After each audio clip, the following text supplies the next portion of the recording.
That's great. Can Well, someone thank see you. You my can see slides? them. Yeah, that's Yeah. perfect. You can see them. And And you then can see it not in slideshow though, is that right? Yeah, that's right. What if I So click then I think slideshow?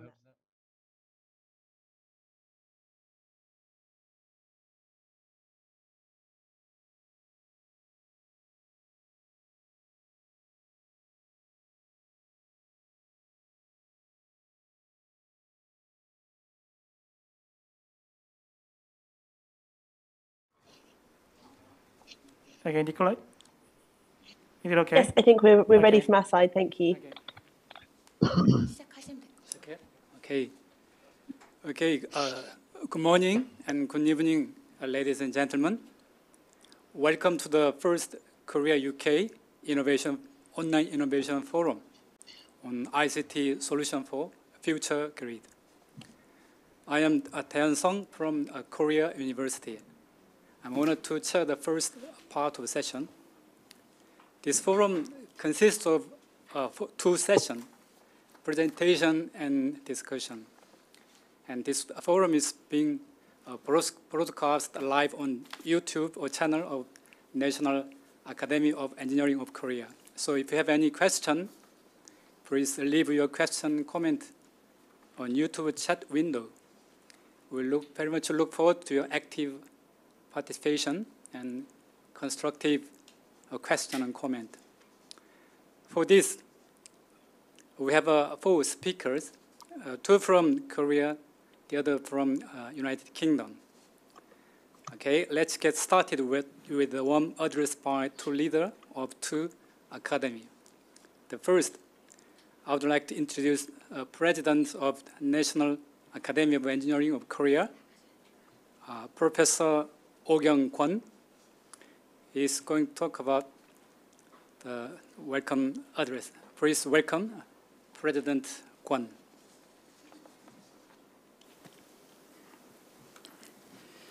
Ladies and gentlemen, good morning in UK, good evening in Korea. Welcome to the first Korea-UK Innovation Forum on the ICT Solutions for the Future Grid. I would like to express my appreciation to all the participants who joined the forum. I also would like to express my heartfelt gratitude to the speakers who are going to deliver meaningful presentation. Today, we gathered here to carry out in-depth discussions on energy issues, on national agenda of both Korea and the United Kingdom, and to share technologies that can lead the future of the energy industry. Currently, energy policy and innovative technologies are matters of concern worldwide, which are directly related to national security and is one of the most salient policy issues. The world is now endeavoring to overcome the energy and environmental crises, such as changing oil prices, responding to climate change, transitioning to more sustainable sources of energy.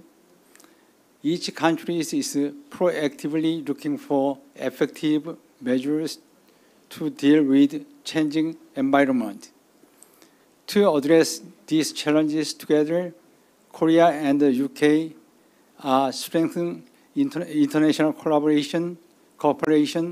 Two countries signed the MOU on the industrial cooperation in the field of energy last September, and pledged to establish cross channels to achieve carbon neutrality, especially in renewable energy such as offshore energy, wind energy,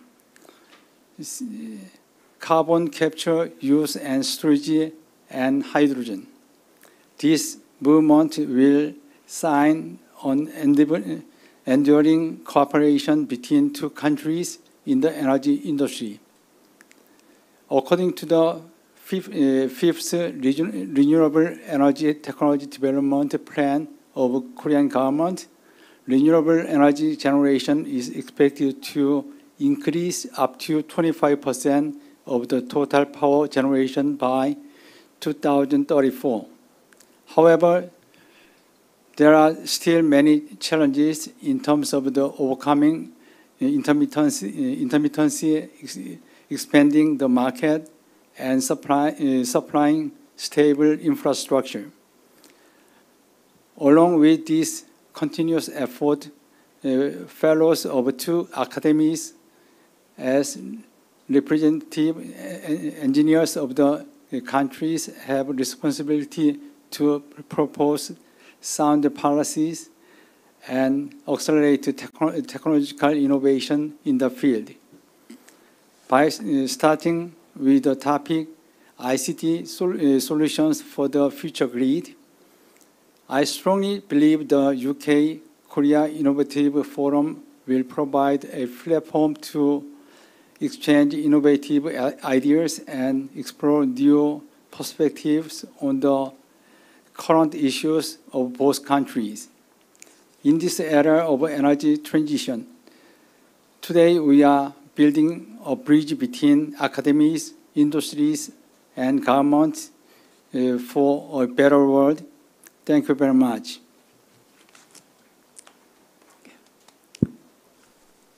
Thank you, President Kwon, for such a kind word. Now I'd like to invite Dr. Mike Schott, a member of Royal Academy of Engineering and the Chief Scientific Advisor of Department of International Trade of UK government, who is leading the UK delegate today. He'll deliver congratulatory address. Please welcome Dr. Mike Schott. Thank you very much, Chair, and thank you very much, President O, for your opening remarks. I am the Chief Scientific Advisor for International Trade, and I've been active in some of the areas to do with COP26, the recent climate change conference, and I'm also a Fellow of the Royal Academy of Engineering. So on behalf of the Royal Academy, it's a great pleasure to welcome you here today as our guests.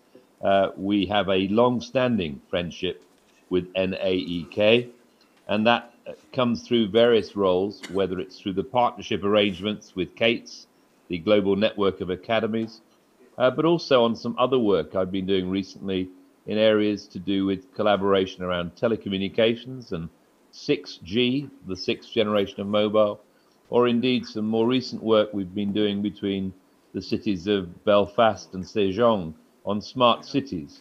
So I see this as an ongoing collaboration activity between our great nations. We clearly see engineering as vital to help transition towards net zero, as evidenced at COP26 and the recent hosted talks in Glasgow. So we're delighted at the chance to foster and develop this relationship through this new collaboration around ICT solutions for the future grid. It's very clear that climate commitments as set out at COP26 require urgent action between many nations and countries. But I think what we can see is this key transition to the net zero will be a low carbon power grid. It needs resilience, it needs stability, and it's not a straightforward task.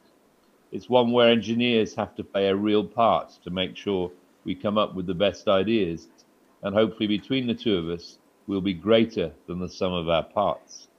So the focus on today is largely the exchange between our two academies, but I think it's also useful just to remind ourselves that our two countries are similar in terms of size or demographics, even some of the technological developments we see.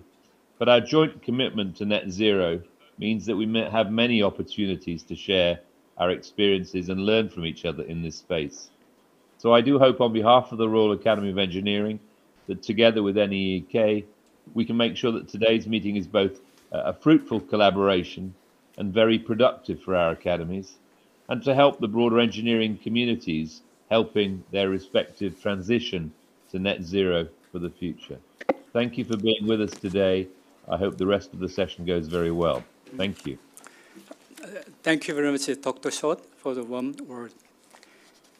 this presentation session is composed of two sub-sessions. Now let me introduce the first speaker of the first session about technology progress, innovation in future grid. Dr. Jeong-hoon Shin, Chief Research Engineer at KEPRI Research Institute. He is going to talk about technology solutions for future power grid in Korea. Please welcome Dr. Shin. Thank you very much for your kind introductions. Hello, everyone. My name is Jeong-hoon Shin, working for KEPRI Research Institute, as Professor Seong had just mentioned about. Because of time limitation, I moved to my screen for sharing for my presentation.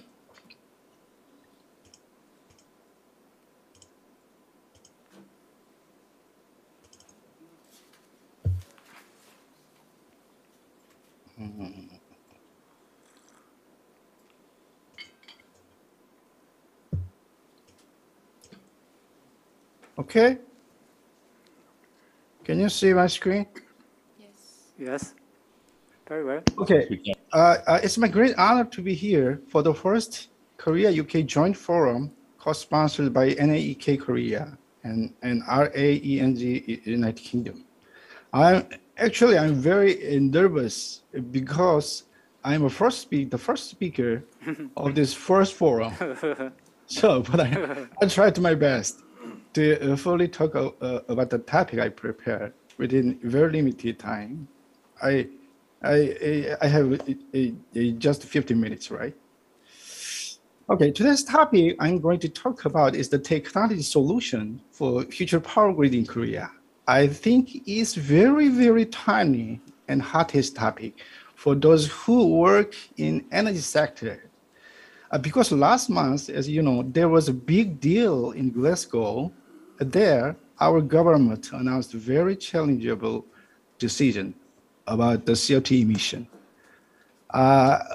And almost at the same time, KEPRI, my company, as the only utility of T&D owner in Korea, has just finished the internal work for the draft report about the future power grid corresponding to the national 2050 net zero vision. Okay. This is the content I prepared on the topic today. I will start with the introduction of 2050 net zero scenarios in Korea. Then I'll talk about what are the critical issues we have to deal with to make the national vision feasible. And then a technology solution I came up will be suggested in the next section prior to the corresponding concluding remarks of my presentation. Okay, several days ago, I found to search a very interesting article in the New York Times through the internet. Here is the title, Who has the most historical responsibility for climate change? Somebody already saw that article. The article said that 21 rich and developed countries with 12% of the global populations are responsible for 50% of all the greenhouse gases over the past 170 years.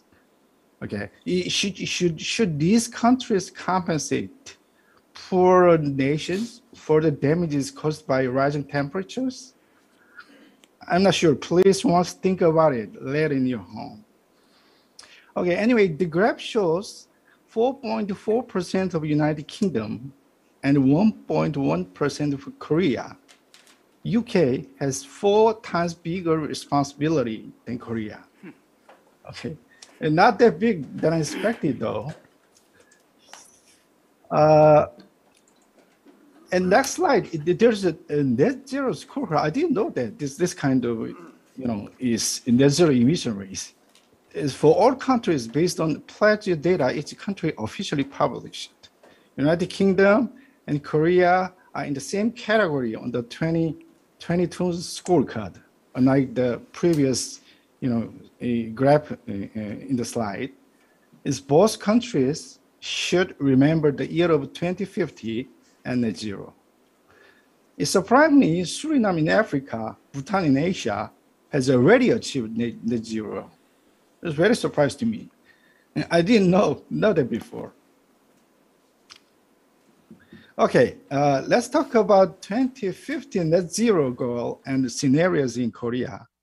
As you saw in the previous slide, expressed as in no in the scorecard, and in this part, a National Assembly in Korea passed a legislation named Carbon Neutrality Framework Act in August this year. Then as COP26 in Glasgow, President Moon officially published the revised target of 2030 NDC as 14% bigger than before. This is crazy. It's a very challenging target for energy sectors to deal with. In the slide, the graph shows the new NDC as 40% reduction compared to that of 2018. The older one was 26.3%. This 14% difference will significantly change the amount of installed capacity of renewables to be aligned with the number. As it is shown in the red box of the table, energy sectors, including power and heat, should decrease the emission as 44.4%, something compared to 2018. That means by 2030, coal power plants in Korea will be significantly decreased, and it should be replaced as renewables instead. Also, the Korean government has proposed 2 net zero scenarios, which should be achieved by 2050. In the same box of the table, you can see scenario A. It is the severe case than scenario B. All fossil fuel power plants will be completely stopped for achieving 2050 net zero in scenario A. On the other hand, scenario B indicates only coal power plants will be stopped. LNG remains some portion in order to utilize as flexible resources along with more CCUS renewable technology. In the end, for achieving 2050 net zero in Korea, penetration rate of renewables should be increased significantly up to 71%, which is based on the amount of power generation, not installed capacity.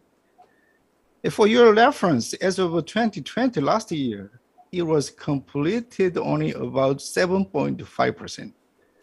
We should achieve 10 times more than now during that period of 30 years. Okay, in this section, the figure shows the prospect of renewables, renewables expansion by 2050 in Korea. As you can see in the figure, tremendous amount of renewables need to be installed within a very short period. Even though those numbers before the year of 2034 are derived from the old version, old 2030 NDC value. Anyway, especially it is very noted that the amount of approximately 500 gigawatt renewables by 2050 for achieving net zero. I don't know, I'm not sure we can do that without any serious problems. To make matters worse, the bigger issue would be the regional imbalance of renewables. The amount and location in the year of 2050 shown in the figure are derived from the as kind of concrete logic, such as available geographic space, is the amount of sunshine, wind speed, wind volume, and so on.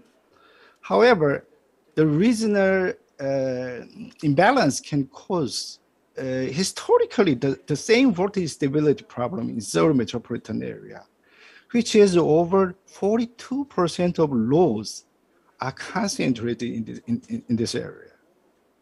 Innovative transportation method of clean energy produced from the regional renewable resources should be devised.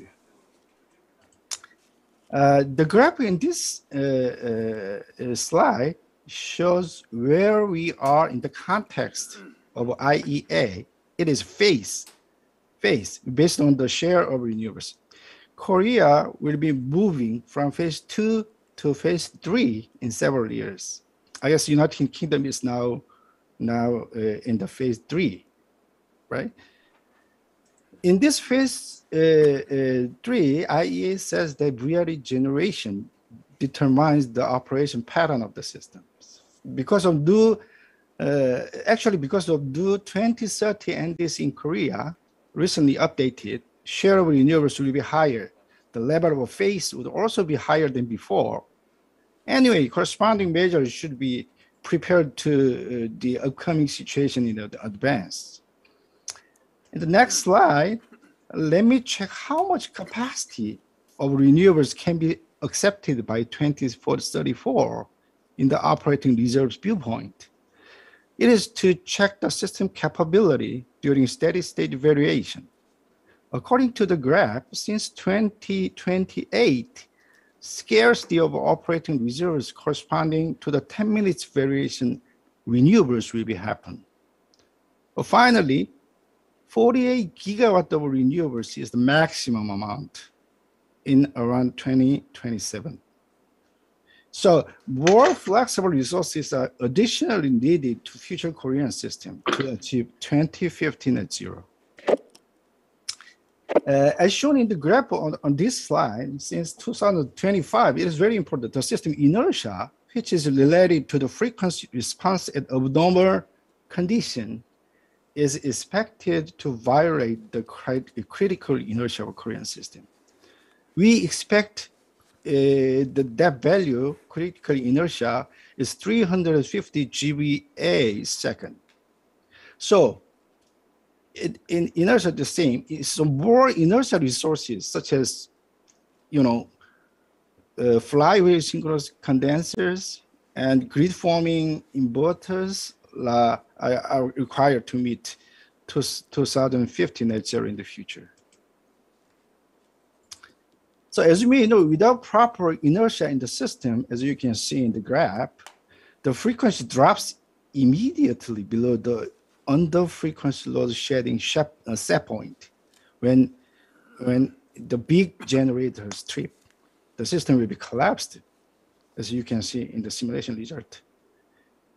Including all of the above mentioned issues, the flexibility and stability, inertia, something like that, in order to meet NDC 2030 and 2050 net zero in Korea. Let me introduce one example. Introduce the simulation-based study my team members have done in this year to evaluate grid flexibility and stability under 2030 NDC plan. It is the old one though, anyway. As you can see in the table, ultimately, we want to know whether 77.8 gigawatt of renewables can be accommodated by the grid of 2034 or not. Okay, 77.8, it was a target.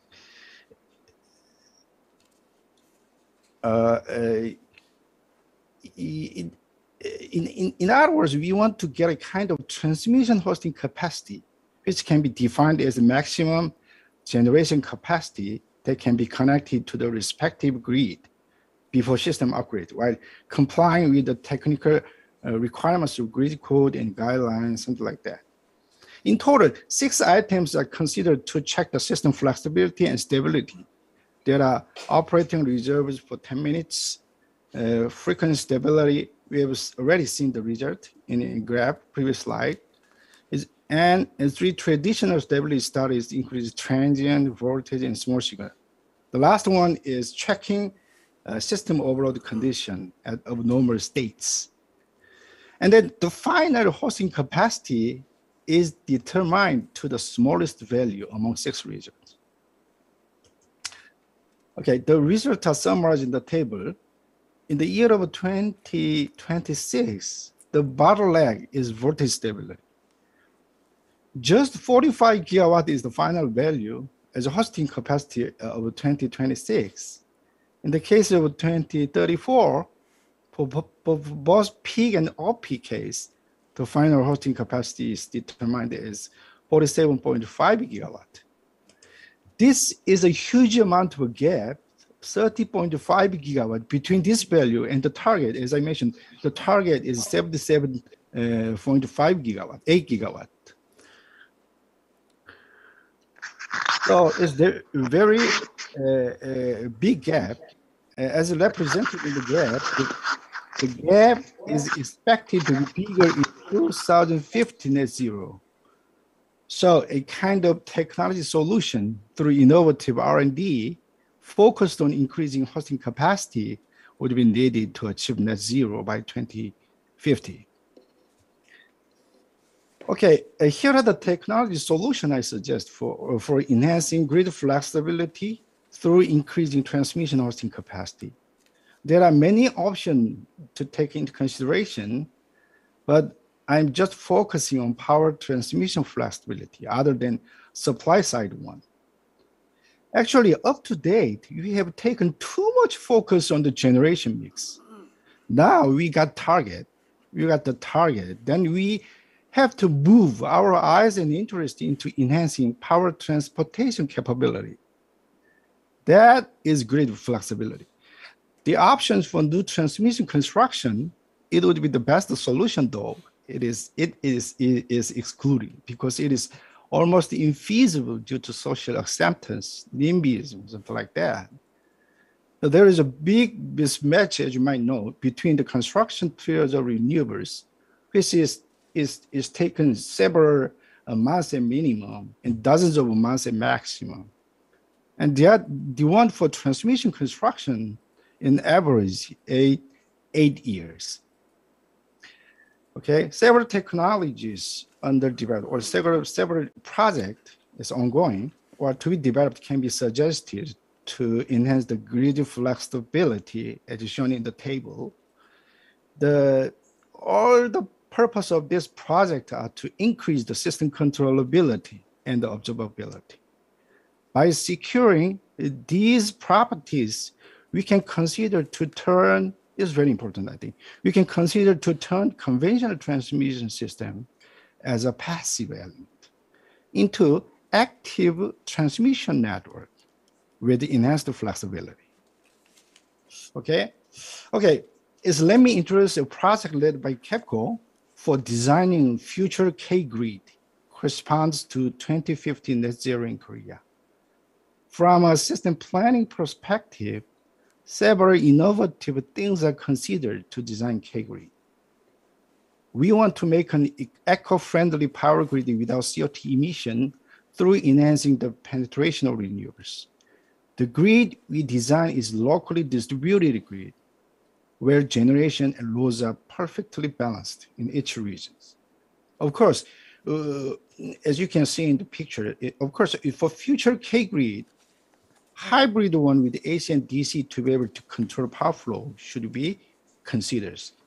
Okay, in order to design the future K-grid suitable for 2015 net zero in Korea, first, the energy mix based on installed capacity should be derived from the target, which is constructed by the amount of power generation, as you can see in the previous slide.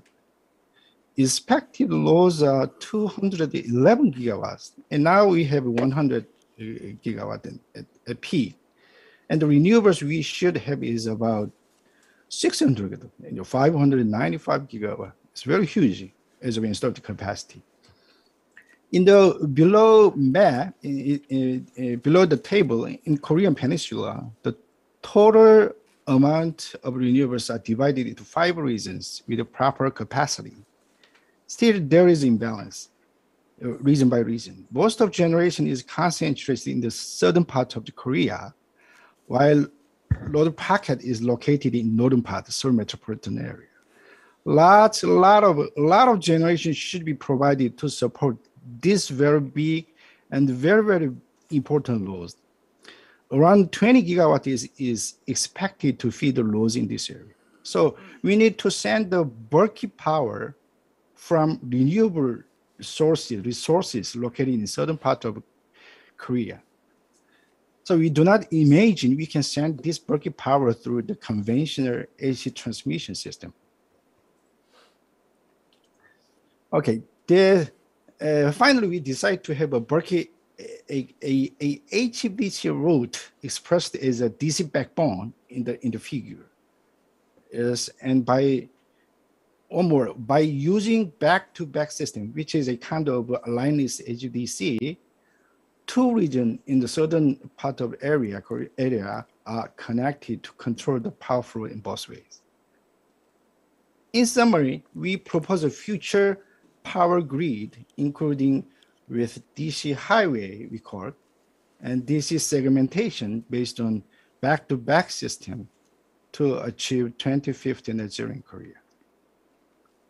Okay, finally, here is the last section, my conclusion. According to the report by ARENA, annual average investment for power grids and flexibility measures close to $733 billion per year by 2050. It is very noteworthy that the investment for flexibility measures will increase by 33 times more compared to the previous period. On the other hand, as shown in the figure, there is a huge gap, also gap here, is between transmission dream and transmission reality. In reality, as you can see, there was a 1.2% increase from 2004 to 2020 in the United States. For dream, they need 4% to 6% increase should be needed for 2050 net zero. Anyway, however, we have already crossed the river to the 2050 net zero. We should be never to return. We have to save the earth. So it's time to need more R&D focused on power system flexibility. At this point, I propose a kind of mutual cooperation between United Kingdom and Korea to realize carbon neutralization through innovation of this tricky power system. That's the end of my presentation today. Thank you for your attention. Thank you for the insightful talk, Dr. Shin. Okay, now let me invite the second speaker, Dr. Eric Brown, who is Chief Technology Officer of an Energy System Catapult. He's going to talk about digitalization and grid resilience, the challenges and opportunity. Please, Dr. Brown.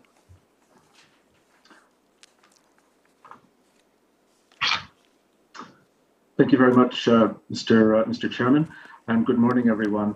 I'm Eric Brown. I'm CTO at the Energy Systems Catapult. The Catapult, for those who aren't familiar with it, is an innovation organization that works with academia, government, and industry to support innovators commercialize their good ideas in pursuit of green economic growth and decarbonization of the energy system. So I'll try to share my screen, and I'll use a few slides.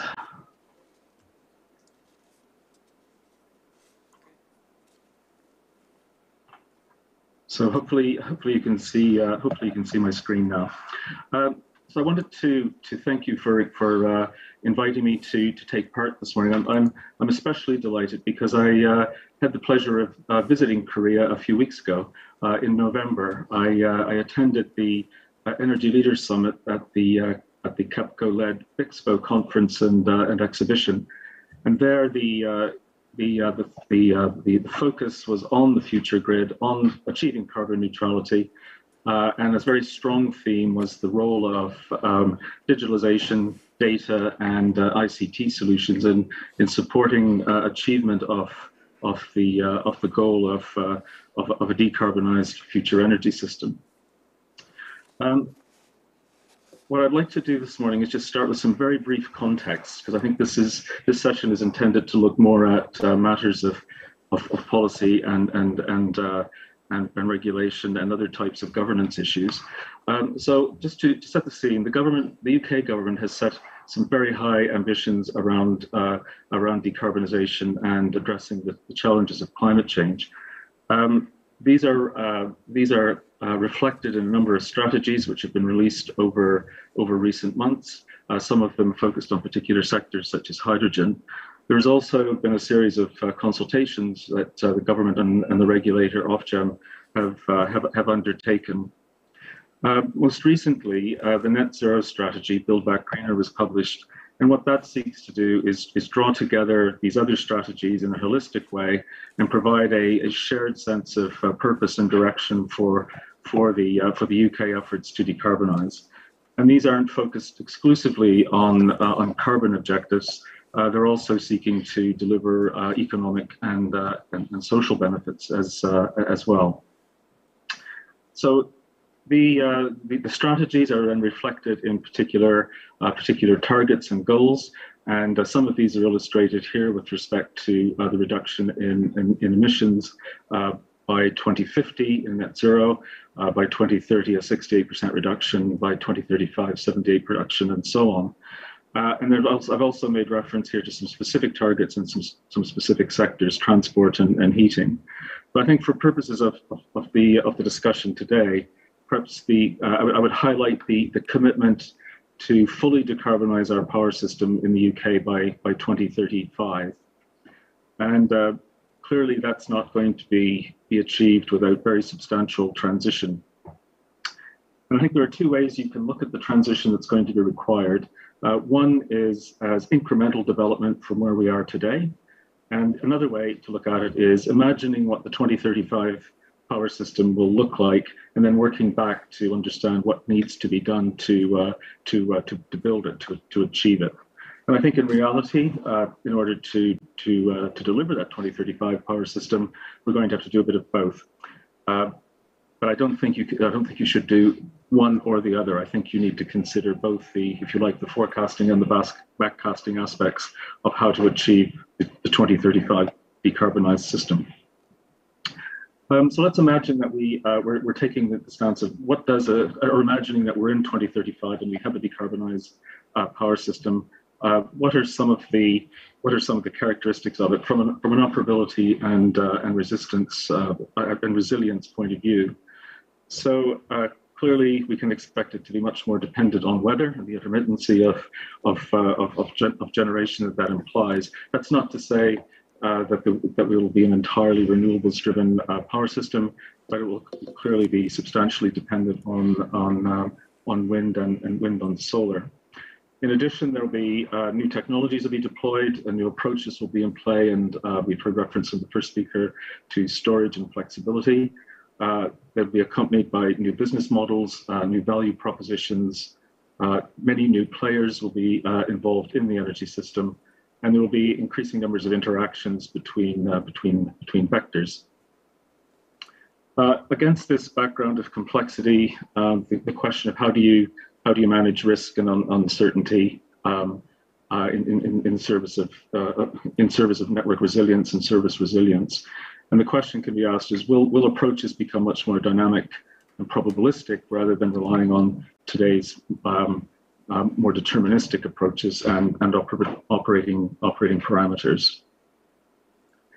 And then finally, if we look forward, another perspective that we may want to be mindful of is the societal choices that are going to be made. And these will be the trade-offs between security of supply, cost, and carbon emissions. And one example of that might be on the journey to a net zero system, will people be more accepting of higher levels of outages if there are benefits to be paid in terms of cost and carbon emissions? So it's kind of the social acceptance of some aspects of the transition. But I think an important point, and whether the attributes that we're considering are relating to operation or supply and demand or policy or society, the important thing I think to emphasize is that none of those exist separately. And although there may be there may be more evidence that some of these really important issues are being treated in isolation. We can't look at them individually. We have to look at the interactions between these considerations as we move forward to the net zero power system. In other words, what I'm trying to say is that this is a systems problem, or in fact a systems problem that needs to be treated as such. We can then ask the question, given this background of change that we're anticipating, in fact, this change that we are obliged to make within a relatively short timescale, what will the role of digitalization and data and ICT solutions be? And for this, I'm drawing from some of the work that we've done in the Catapult with stakeholders across the UK energy sector in our Energy Data Task Force, which is completed and is now published, and in our current Energy Digitalization Task Force. And broadly, if I were to pick out one theme, and I guess there are many aspects of this which are relevant, but I'll pick out a couple to discuss this morning. One of them relates to the availability and access to good data, because the good data offers the potential to give much better visibility of the network, of demand, of supply, and so on. So visibility being a key enabler, or data being a clear enabler, a key enabler, visibility being a key enabler of other aspects of managing the network. And clearly, one aspect of that is getting better understanding of risk and opening up options in terms of different approaches that can be applied to manage that risk in terms of operation of the network and the delivery of service. Another option or another possibility that digitalization and good data open up is the ability to use more dynamic approaches and move away from the deterministic approaches that I mentioned before. And with the deployment of algorithms, is it possible to get to nearer to real-time interventions? And I suppose the footnote on algorithms is that where do you draw the line between algorithm intervention and human intervention? Because it's quite hard to replace human insight into the operation of networks. And the last point I'd raise in terms of potential role of data and digitalization and ICT is it possible to implement decentralized embedded intelligence in the systems that could support autonomous operations actions? And to illustrate what I mean by that, would it be possible to deploy technology in EVs or heat pumps that could respond to frequency and voltage changes autonomously, no central control, and hence support network operation in an autonomous, very highly distributed way? Now, I guess technically that may be possible, but then you need to understand the implications of that on markets for provision of those types of services. I guess my summary point about digitalization, though, is that I think we need to be careful not to treat it as just an enabler that we take for granted. I think we need to increasingly embed digitalization, increasingly embed the ICT solutions in our thinking around energy system transition. So, just thinking about some of the challenges that we'll encounter as we go forward, and there are many of these, and I've just chosen a few here to highlight, and I'll pick out from that some which are much more biased towards the digital side of things. I'll emphasize again the importance of acquiring and providing needed data, and this spans a great many applications, but certainly it's seen as a key way of enabling innovation to take place, not just in operation of the network and the resilience points, which we perhaps emphasized a bit so far, but also in the new types of value propositions that can be delivered to consumers through the network. Associated with that, though, you need to be mindful of the question of interoperability, and how do you actually ensure that that systems are interoperable to enable them to exchange the data and to enable them to interact in a way which is going to deliver good outcomes. And one has to be mindful in this context with the risk of digital monopolies developing, or walled gardens are built by particular proprietary interests that limit the ability for systems to interoperate. And then finally, the one that I would highlight here too is the whole question of digital resilience. As we build dependence, if the energy system becomes increasingly dependent on digital infrastructure or ICT systems, then we need to worry about their resilience as much as we worry about the energy system resilience. And I would suggest that that's an area which the alignment between energy system and digital infrastructure, considering that from a resilience perspective, is not a mature study. So finally, given some of those challenges, given the opportunities that are represented by ICT, the application of ICT, what actions and interventions do we need to move us forward? And again, there were many, and I've chosen some here to perhaps stimulate some thoughts. And these actions, when we speak of, I guess we tend to think of these in terms of policy and so on, but it's not just policymakers that we rely on here. We need policymakers, we need regulators, we need industry, we need innovators, we need investors, and we need citizens all to come together in a coordinated way to make this happen. So if I were to highlight a couple of these points, which I think are quite central, and the first one is to me the most important, perhaps, and that's the whole issue of governance. And in the work that we've done, or some of the work that we've done in the Catapult and working with others across the sector, we refer to this function called the system architect. It's a function, not an entity, if you like. It's not an institution, but it's a function which has the task of establishing strategic direction for how we would actually approach the challenges of transforming the energy system to achieve a net zero system. It coordinates the efforts of the stakeholders that are going to be needed to make that happen, and it supports the really rather complex decision making that needs to be undertaken to support the transition to a net zero system. In the UK, I've mentioned historical work, but there's current work which I think is highly relevant here, and that is the work that's the consultation work that's underway on the so-called future systems operator, which does try to tackle some of these questions of coordination. The other point I'd make, though, as we speak of the grid, well, in fact, there's 2 points really. When we speak of a net zero power system in 2035, we have to be mindful that 2035 is a milestone on the path to 2050. But the other thing is, we can't look at the electricity system in isolation. We need to think of it in a whole system way. And by that I mean we need to think across the value chain. We need to think across vectors and sectors: heat, transport, electricity, gas, hydrogen, etc. We need to think of all the components that are used, from technology, business models, policy, regulation, and so on.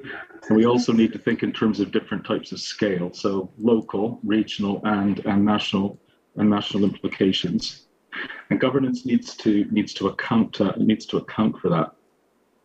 Another aspect of governance, which I think is not developed and I think is worthy of effort, is digital governance. And although it'll fall within the bounds as we apply it to the energy system, it'll certainly be tightly coupled.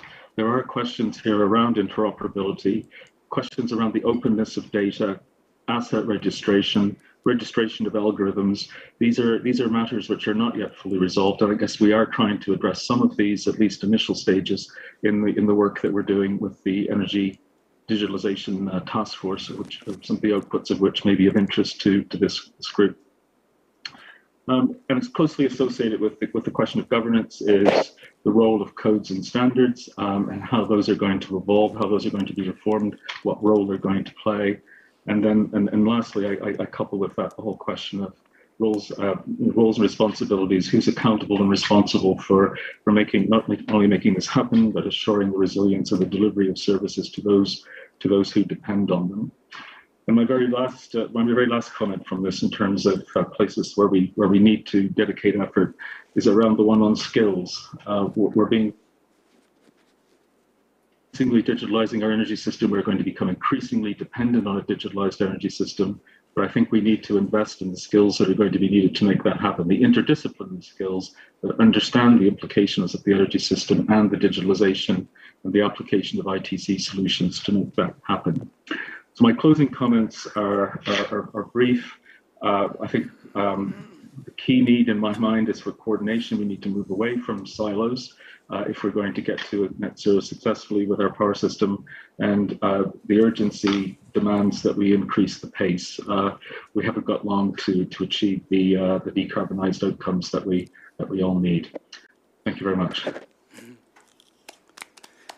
Thank you so much, Dr. Braun, for excellent talk.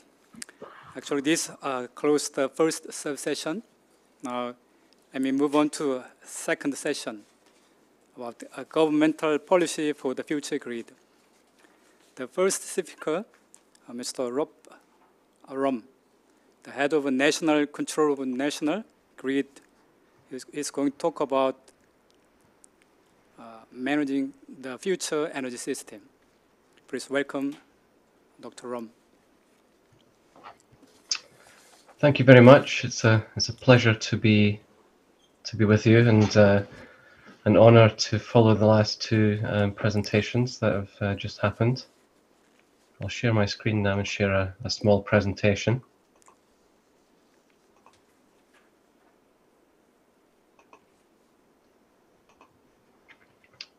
So hopefully you can see that properly. My name is Rob Rome. I'm actually the director for the balancing program. I did head up the National Control Center function for the electricity system operator last winter.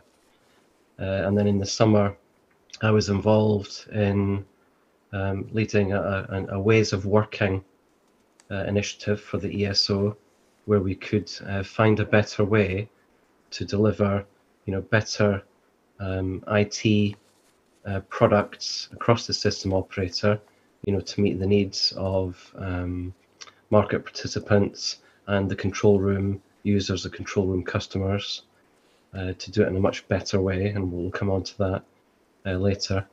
And now, after doing that, I'm now heading up the balancing program, which will be responsible for helping the electricity system operator meet 2025 ambitions and net zero in 2035. So what does success look like for the electricity system operator? Well, it's important, that I just read out our mission, which is to enable the transformation to a sustainable energy system and ensure the delivery of reliable, affordable energy for all consumers. So we're very focused on making sure that everything we do is of great value to consumers, UK society. So in order to do that for 2025, what does it look like? What are the outcomes that we're trying to achieve? So we want to have an electricity system that can operate carbon-free by 2025. Now, what does that mean? Does that mean that everything will be renewable and there'll be no gas or other technologies? No, it doesn't mean that.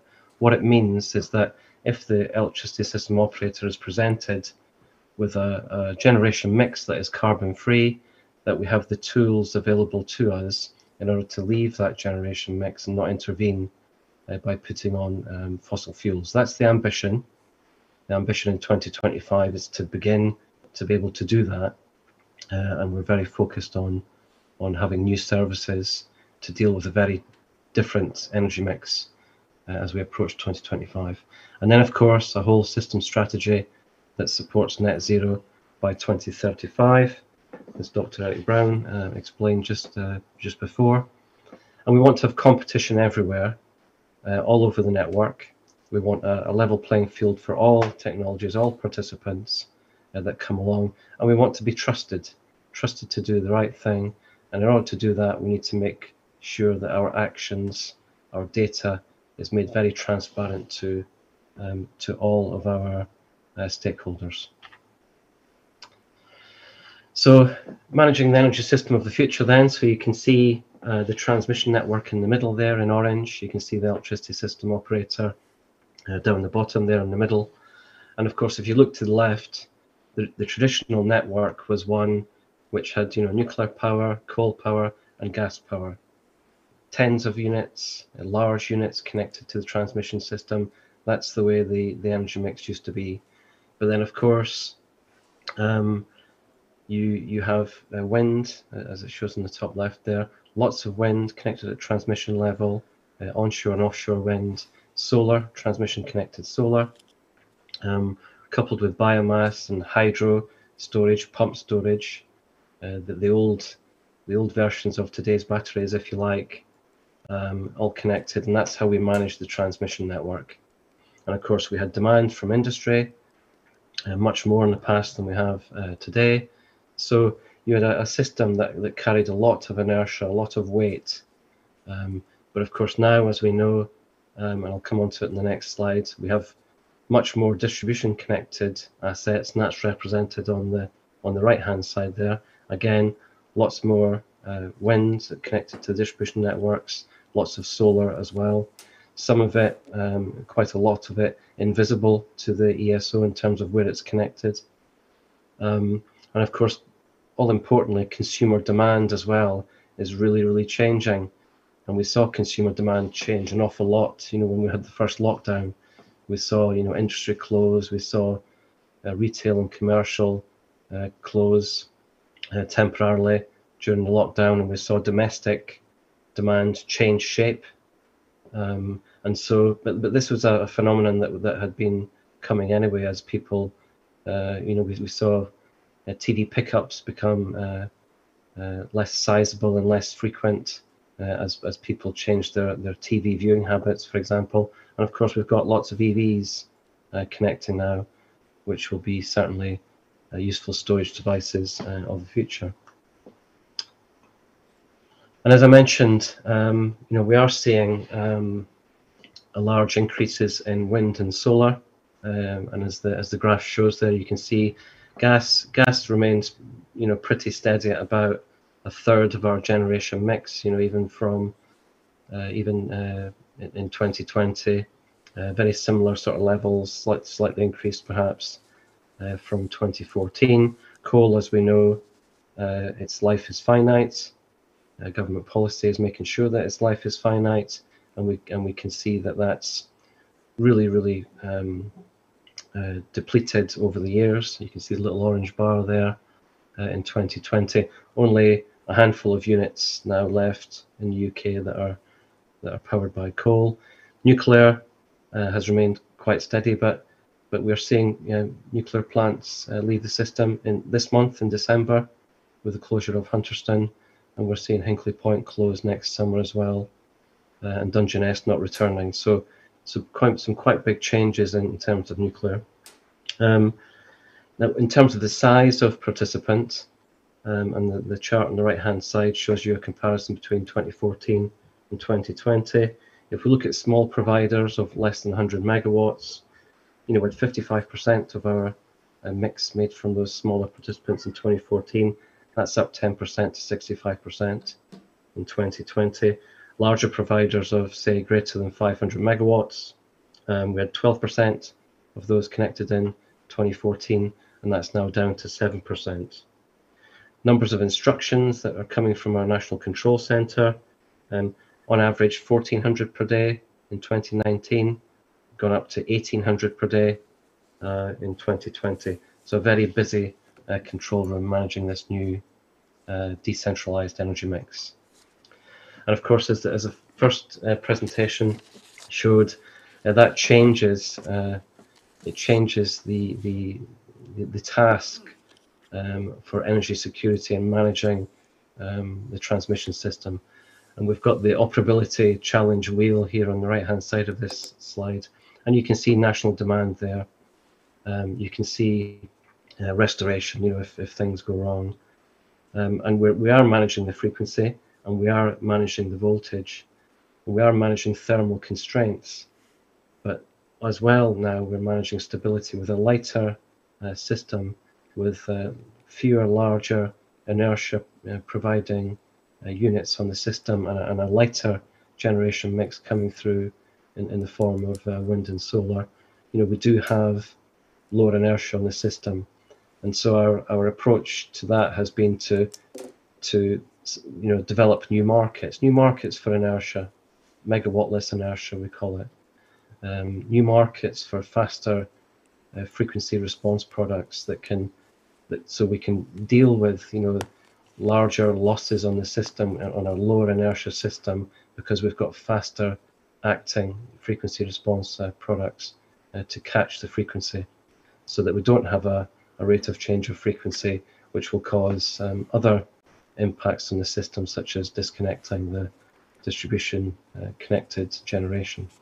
So lots of new markets for market participants, which I know is going down very well with the market, especially when we can co-create these new products and these new markets with our stakeholders, with the market participants, setting it clear what our system requirements are, and then allowing them to come forth and innovate and create great services that we can manage the system with.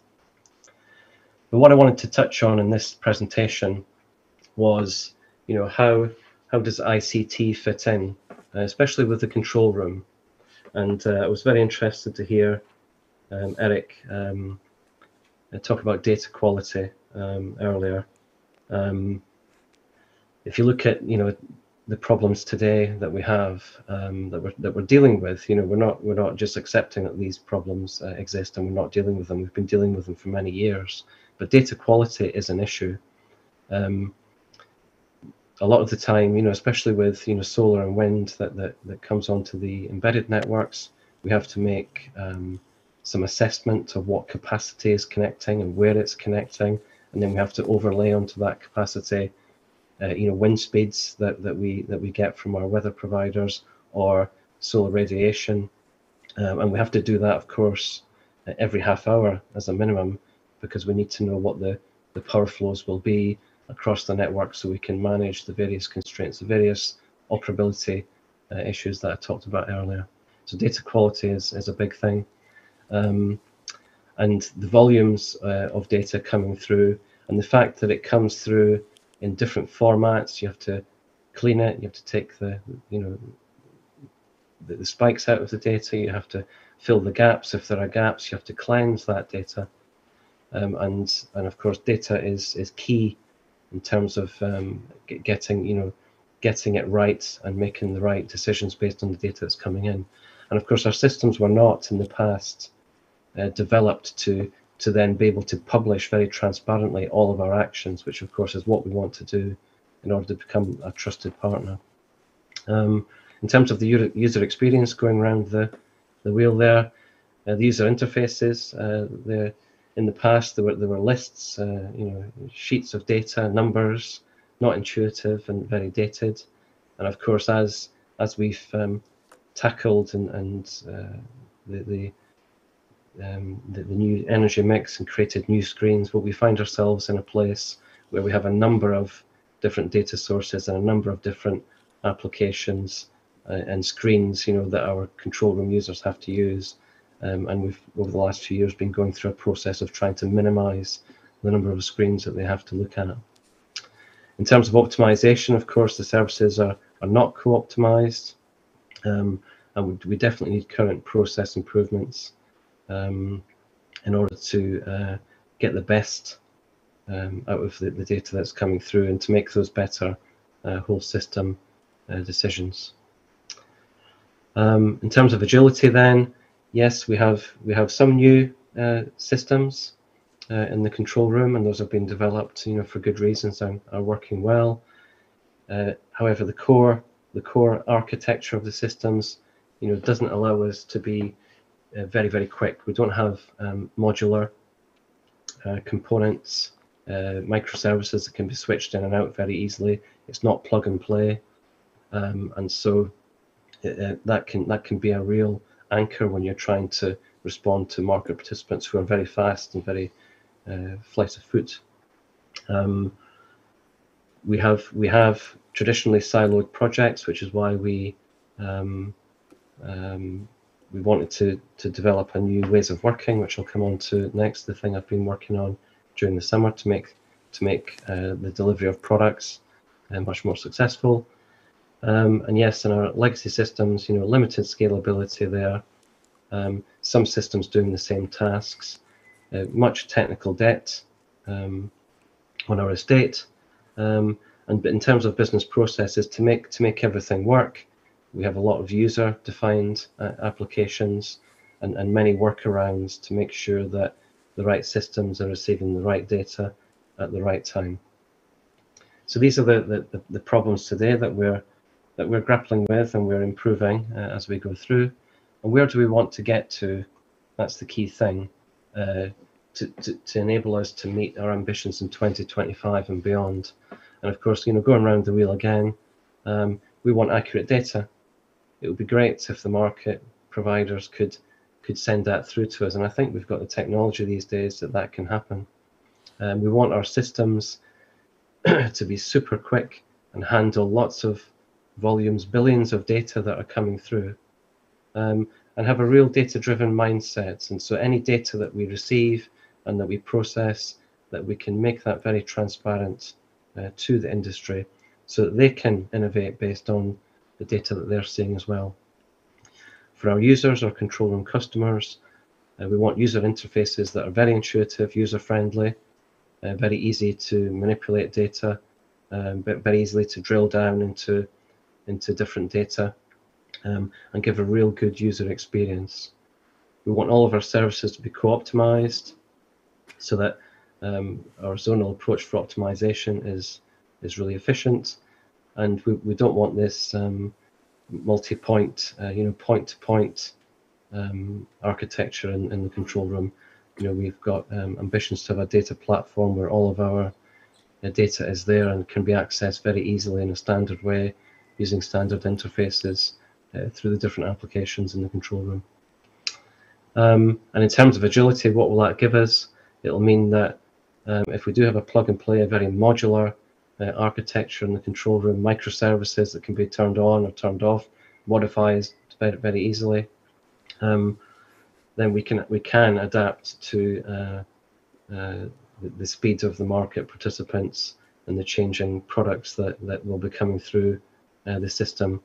Our new ways of working where business users and IT can deliver really great products across the technology landscape, having customer centricity in mind all the time, so that the customer, in this case, the control room user, in terms of tools and technology, can get what they need, and in turn can dispatch those market services that have been co-created with the market participants coming through with their new technologies to give that end-to-end, very well-oiled ESO approach. And in terms of business processes, that will reduce much of the pain through these workarounds that exist at the moment, and will give high levels of situational awareness, allowing the human, which is very important in this process, the human to make decisions, but based on fantastic data and insight that's provided to them at their fingertips. And lastly, what will this help us do? Well, it will help us meet our balancing ambitions.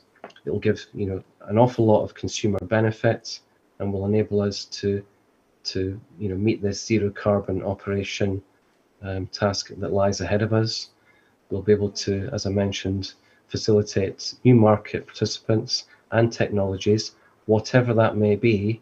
It's really important that our future balancing suite is agnostic to almost everything, and that every participant can come in, and if they're a production unit or a consumption unit at a certain speed or a certain duration, that it doesn't matter. We can facilitate their connection, understand their parameters and what they're doing, so that we can balance the system and all the operability needs with these new technologies that provide themselves. Again, the suite should be flexible for any future upgrades. We certainly don't want downtime with this new balancing suite. It needs to be online, all the time. And so any changes, any plug and play that happens should have to be done online, rather than taking the systems down in order to do that. And certainly that will, all of this underpins everything that we're trying to do through our RIO2 plans, and give consumers the best deal and the market the best chance of meeting its ambitions for net zero. I'll stop there if you don't mind and take questions or as you wish. Okay. Thank you so much, Mr. Rom, for excellent and so informative talk. Now let me invite the last but not the least, Professor Dong-jun Won of Inha University. He is going to talk about distributed energy resources roadmap and sector coupling technologies in Korea. Dr. Won, please.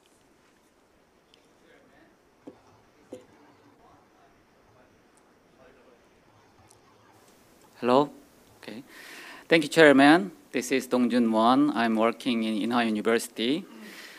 In the previous sessions, we discussed on the grid solutions for future grid. And in this section, in my presentation, I'll introduce some different kind of view from DER, distributed energy resources. So today my talk is on the DER roadmap and sector coupling technologies in Korea. So mainly I will introduce the national policies on DER and the related core technologies for including the sector couplings. My main topics are related on the DER and microgrid, which means the distributed energy system. And nowadays, I'm doing research on the digital twin and EV charging, the application of digital technologies. And nowadays, I'm actively engaged in the technical committees, such as digital twin-based renewable energy test bed and renewable energy market design committee, and the DER roadmap working group. So if you have any questions on these activities, please let me know in the panel session.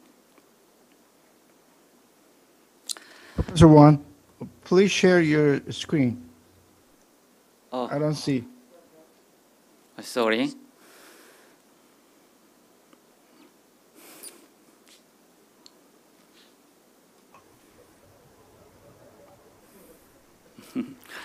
Okay, sorry for the full screen error. Yeah, this is my brief introduction. Okay, I'll start with one quick questions. In these figures, which country do you think is more difficult to achieve the net zero in 2050? Yes, right. The answer is Korea. We need more rapid reduction of emissions. So to achieve the target NDC target, we need more aggressive reduction installation of renewable energy. And in 2030s, the instantaneous penetration of renewable will be more than 100%. Which means we need totally new energy infra and new operation technologies. Jeju Island is the biggest island in Korea, and the renewable energy penetration is already more than our national target in 2030. So we already have some problems such as renewable energy curtailment and dirt curves. So the problems will be solved with our Korean engineers, power system engineers, and the solutions derived will be also the solutions for our mainland in 2030s. I will summarize the difficulties in power system operation with renewables. The first one is low base generations and low reserve and low inertia. And we will experience more increase in uncertainty and variability of renewables. And also experience low utilization and congestion of network. As you see in the figure on the right side, mainly the sunny and windy areas are located on the south, and the metropolitan area is on the north. So the inconsistency in the renewable energy generation and consumption location is big issues, will be big issue. So that means we need a different energy system. That means distributed energy system. So our government announced the third basic energy plan 2 years ago, and the transition to distributed and participatory system is also introduced. And according to this direction, we have 3 consecutive plans, and today I will talk about the DER roadmap in detail.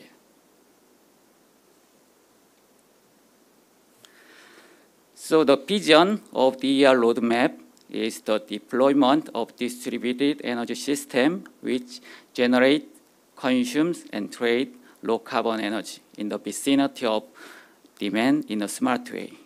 Here, low carbon means renewable, and vicinity means decentralization, and smart way means application of smart grid technology.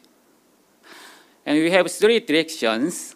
The first one is the increase of hosting capacity of existing power system with EMS technology and ESS and sector coupling and energy superstation, which means the hybrid charging station. Hybrid means hydrogen and electric power.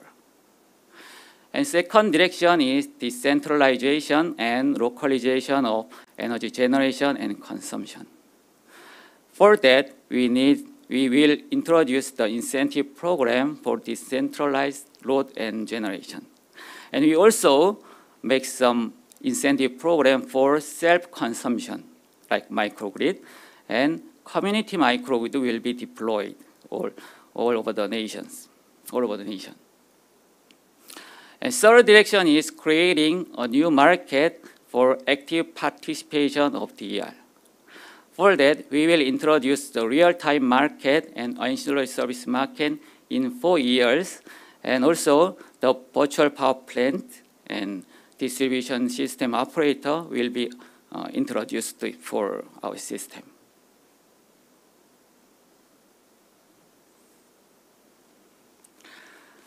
Another big change was issued in this spring, that is direct power purchase agreement between renewables and renewable 100 consumers.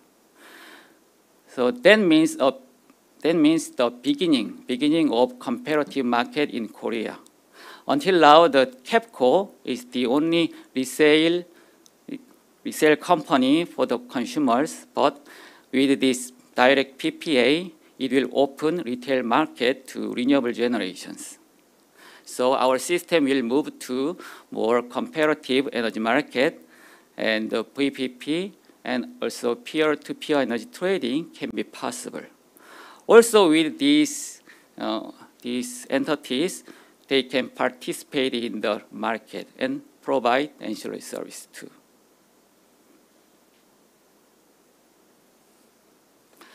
Okay, from now on, I will explain about the core technologies for DER system. The first one is DER platform. DER platform can provide the visibility for the generation and load in case of renewables. And the big data platform and open service platform can actively engage in the prosumer activities to the system. And they can get the benefit from the platform, and they also contribute to the system operation. They can provide the flexibility. And we need some new infrastructure like DC grid, and we need more devices that can provide the flexibility, such as smart inverter, virtual inertia, ADMS, ADN, DSO, and digital twin. that kind of devices can provide more and more flexibility. And also in Korea, we need more open market and we need more tradings, like peer-to-peer energy trading and real-time energy market and insurance service market. And we also want to adopt the local distribution market. For all of these categories, technologies, the basic technology is energy storage. So ESS, e-mobility, and also sector coupling technologies like power to gas, hydrogen, and power to heat, and vehicle to grid technologies are essential for realization of these all technologies.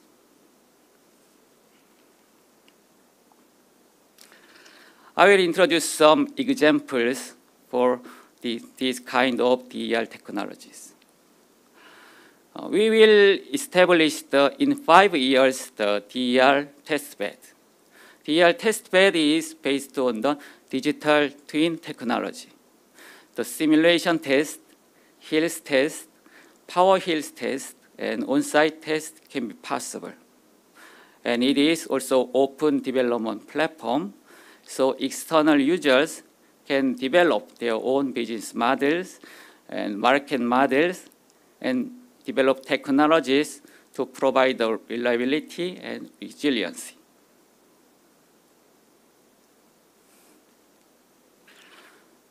And also, sector coupling technology is hot issues in Korea. Sector coupling means the coordinated optimal operation of electric power sector and other energy sector. Other energy sector means hydrogen, heat, and mobility. With these power to X technologies, we can reduce the renewable energy curtailment, and they can provide mid-term and long-term energy storage, and weekly, monthly, and seasonal storage. They are very helpful, will be very helpful for the intermittency of renewables.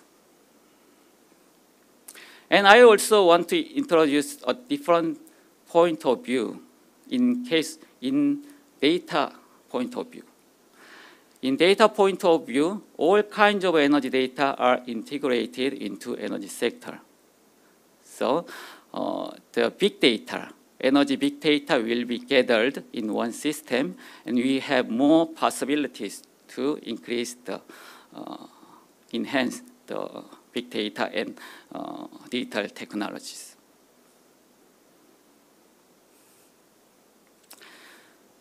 And in P2G, our Korea announced the hydrogen economy roadmap 2 years ago. The goal is becoming the world leading hydrogen economy. And as you see in this table, we are on the way to 2040 in mobility. That means hydrogen vehicle and energy in fuel cell and fuel cell generation and hydrogen supply and hydrogen cost. We are step by step on the way.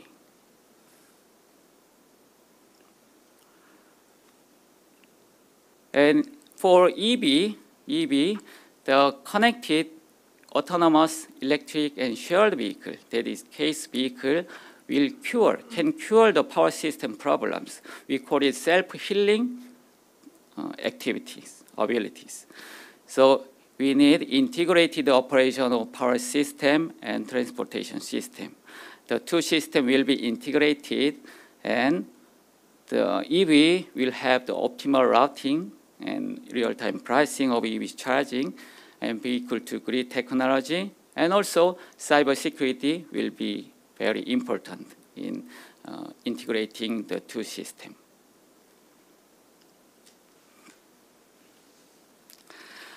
And to provide the resiliency to the system, the modular power system will provide efficiently the resiliency. This green harbor station is a new project to remodel the conventional substation. It will change the legacy system into modular system and microgrid-based power system. The conventional substation will be dispatchable and controllable by installing the ESS and controllable devices. So the green hub station will be hub for the service and then provide the flexibility and resiliency.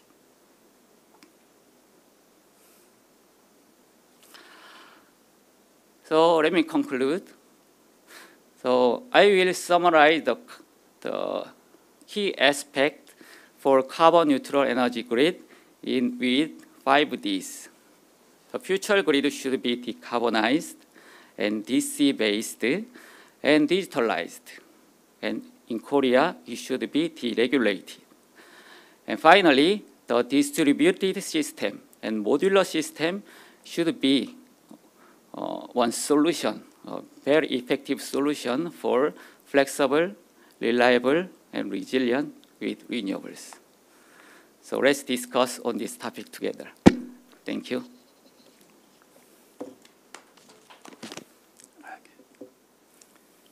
Thank you so much, Professor Won, for the excellent talk. Please join me in thanking all of the speakers for their great and informative talks. This concludes the presentation session. Now we have a discussion session. This will be held about an hour.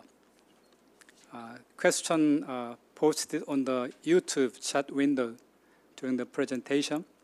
This will be given to the speaker. So please feel free to leave any comment or question. Now then, I'd like to hand over the chairship to Professor Maroto-Valer of Heriot-Watt University. Please welcome Professor Maroto-Valer. Okay, here you go. Good morning and good evening, everybody. Thanks for the introduction. As you said, co-chair, my name is Mercedes Maroto-Valer. I'm based at Heriot-Watt University. And relevant for today is my role as director of the UKRI, UK Research Innovation Funded Centre, IDRIC, that stands for Industrial Decarbonisation Research and Innovation. And what we are doing in IDRIC is highly relevant to what is being discussed today. We are providing the research and the innovation to help the industrial clusters in the UK to decarbonize. We are very mission focused, bringing together all the ecosystem of research and innovation for the low carbon clusters, industrial clusters, by 2020s and 2030s, and also the development of the first world net zero cluster in the 2040s. So I'm delighted to be here, delighted to chair the session. And realize we have a lot of experts with us, well over 40 experts, excellent presentations, and we have probably about 40 minutes to crack with quite a few of the key topics we want to discuss today. I think maybe what I want to start is just by saying that today is really the beginning of an opportunity to discuss all this, and it's going to be further activities that the academies, both in Korea and the UK, will build from today's discussion. But today what we want to do is remain focused on topics around ICT solutions for the future grid, and really drawing from the presentations and the attendees' expertise that we have. What I'm going to suggest is that we start briefly by asking any particular maybe points that need to be clarified from the presentations that we heard. I thought they were outstanding and they really framed the discussion very well. But I want to start by giving the opportunity to the attendees for any questions that may have, any clarifications they may seek before we go into the discussion. Okay, let me start. I have several questions about. Okay, sorry, excuse me. Could you please then introduce before you speak, because otherwise it's going to be very difficult and challenging for me to manage this. Could you please introduce yourself very briefly, your name and affiliation, and try to be brief because we have a lot of colleagues. I'm the first speaker. I'm working with the Korean Electric Power Company Research Institute as my major. I'm good at simulations and power system simulation and so analysis, something like that. Okay. Now my question is about.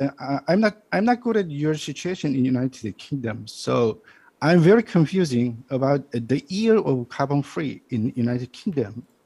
The third speakers mentioned in the slide. It mentioned official NDC is 2025 for electrical system carbon-free, and 2035 for all of the system carbon-free. Is that right? Could you please express more about that? Rob, if you are with us, there's quite a lot of speakers, and not all of them fit in my screen. I believe this question is addressed to you, and then I can see a hands up from Nick Windsor. So I'd be really grateful if you put your hands up. That would make my job a lot easier today. I'm going to pass it over to Rob, please. I believe the question is to you. Thank you. Thank you, Mercedes. Yeah, I can get why it's confusing. 2025, what we want to be able to do is, for an hour, for a day, and increasing, for a week, and so on. We want to be in a place where, if 100% low carbon energy mix is presented to us, that in 2025 we don't have to start taking some of that low carbon off the grid and replacing it with higher fossil fuel carbon sources in order to meet the operability challenges such as inertia, frequency response, voltage, and so on. So we want to be able to be in a position where we have different tools such as inertia products, faster response products, other voltage provision on the network, so that increasingly from 2025 we don't have to intervene and effectively raise the average carbon output of the energy mix. That's where we want to be in 2025, and then by 2035 we want to be in a place where we have a fully decarbonized electricity system. Is that clearer? Yes, you mean so 2035 is, NDC, you officially publish it year 2035? This is 2035 is the latest government target for that, yes. Yeah. Okay, thank you. May I have one more question? If it is very brief, because we're just trying to go through a lot of sorry about that. It's the same. It's from the point of view of grid operator point of view, the acceptance of renewable energy sources seems to be the most important, right? Is there any separate agency that manages them? I mean, whether at the transmission level or distribution level renewables. Is ESO dedicated to its own institution, or it's a market? It's a market. It's a market. So market participants can come along, and they can connect whichever technology they wish to, and they can participate in the wholesale market or markets for ancillary services. They can, in the past they've had the ability to tender for subsidies that have been offered by the government, initially through the Renewables Obligation Certificate process, and then the Contracts for Difference tender process. So it's very much a market-based environment, and the electricity system operator will operate the transmission system based on what the provision of market generation and services is. Thanks for your question. Thank you. I think we're going to move now. I can see Nick has a hand up, and then I can see also Jeong-hoon Kim has a hand up. So I will take Nick's first, and then we'll move to Jeong-hoon Kim. Apologies. I'm sure my Korean is not up to scratch, so I'll try to get better. Over to Nick, please. Good morning, everybody. I'm Nick Windsor. I'm chair of the Energy Systems Catapult and a colleague of Eric's. I very much want to congratulate the presenters for very clear presentations. I thought there were sort of two things going on actually in the presentations. There was a lot of discussion of technology, which is very, very challenging. This speed of transition and the role of interconnection, DC, vehicle to grid, ICT, advanced grid control, demand flexibility, storage. So there's all the stuff around technology, but actually I think the really interesting thing that comes out of this collaboration is it was shown by that first set of questions.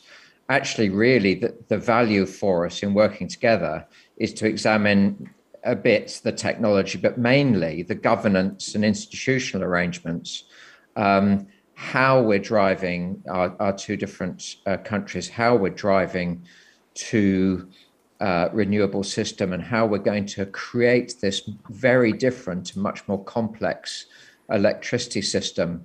And in our case, as Rob was just saying, that's through markets and developing very deep markets through the role of the ESO, through combining top-down and bottom-up optimization and planning.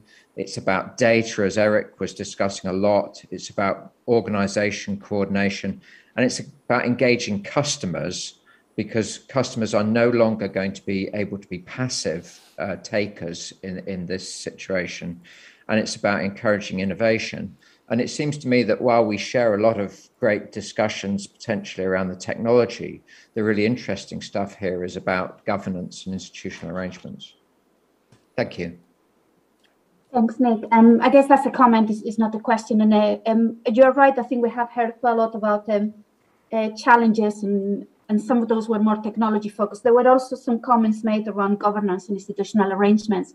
And what I propose is that we wrap up in terms of taking questions first and any clarifications. And then we take the discussion a bit more around where we see the opportunities and picking up on what you just said as well, Nick. Thank you. I believe now, looking at my screen, that it was Kwon. He was going to have his hand up, and then I can see, oh, sorry, Kuku Kim was first. Apologies. You've been very patient with your hand up. Over to you. Thank you. I'm Kukan Kim, and a visiting professor of Seoul National University. And I have worked for Korea Electrotechnology Research Institute for 20 years and for Doosan Heavy Industry for 10 years. I think that the ultimate goal of this forum is carbon neutralization. Then what will be the role of future grid to achieve ultimate goal, carbon neutralization? I think energy should satisfy at least four conditions: electric power stability, economics, carbon-free, and energy security. Concentrating to the technology side, how duck curve and intermittence problems can be solved or mitigated with not too much battery energy storage system or big hydrogen fuel cell system. I think it's a big problem. So at the first of carbon neutralization plan, the energy mix, energy portion should be decided by economic and energy safety, security, national security, and power stability and carbon free. So for Korean side, no nuclear political decision has made a very difficult situation in Korea. I want to know what's Great Britain. I want to say Great Britain because I was in Oxford in 1987. So Great Britain's experience of reducing the effect of duck curve and intermittence problems with using renewable energy. So I think you may have some experience. And what is your final energy mix? Nuclear portion and then renewable energy portions. I think Korean side, nuclear portion should be increased because Korean environment is not so good as UK's environmental situation for renewable age. I want to hear the actual UK's experience. Thank you. Thank you. So I think that's an invitation for attendees from the UK side. I don't know if anybody wants to take that question. Would you like me to start? Yeah, that'd be great, Rob. Thank you. So I heard one of the questions was how did you cope with the intermittency that was presented to your system by the renewables generators? That's a good question. We had to develop new capabilities, and what I mean by that is we had to forecast what the effect would be of an increasing wind portfolio, some of which was transmission connected, and we could see the metering of that. Some of which was distribution network connected, and we could not see the metering for that. And we had to develop what now are excellent machine learning algorithms in order to predict what the wind will do every half hour. And we had to do the same for solar. And so we couldn't do it alone. We had to get help from academic institutions in order to understand where the capacity was of these new wind and solar farms. And then we had to work out how they would convert the wind or the sun into megawatts. We had to work on that as well because it wasn't clear at the start. And so we've over time we've improved. We've got better data, better academic input, because at the same time, each wind turbine that connects, it's different. It's got a different output in terms of what it can do given a certain wind speed. And of course, they're connecting offshore now in areas which haven't had close by weather centres close by to them. So there's been an awful lot of work to forecast what the actual wind and solar will do. And then when you can see the effect that has on your what was a traditional consumer or society demand curve, you then had to change your business processes, change the tools in the control room in order to manage what effectively is a very changed demand curve, because much of this generation is affecting demand on the distribution networks. So I think in a headline is we've had to develop new capabilities at the ESO in order to manage what is a very different generation mix being presented. In terms of, I think the second question was, how much renewable will you have and how much conventional will you have? And what I would say is that depends entirely on the market. The market will decide, with government policy, of course, and regulations underpinning their decisions. But the market will decide what it presents in terms of the energy mix. So flexibility is key for the ESO. We need to be flexible at all times in order to cope with whatever that market provision is. Thank you for the questions. Mercedes, if I could just add very briefly to that. Yes, please, Eric. I was going to invite you. Great. I guess my brief point would be to refer the ask of the question to the National Grid future energy scenarios, which give insight into what what generation mix will be, what demand mix will be in 2050. And there's 4 scenarios, 3 of them achieve net zero. So I would refer you to that documentation, which is certainly a reference point for much of the work that we do, and it's hugely insightful.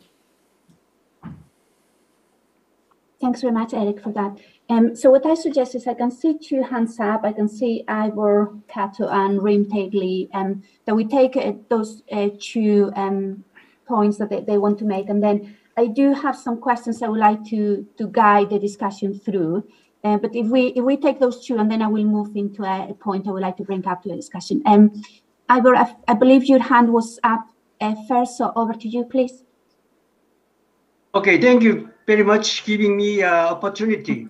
I'm working to developing the offshore wind large scale, 500 megawatt two location. I am actually MB, UK.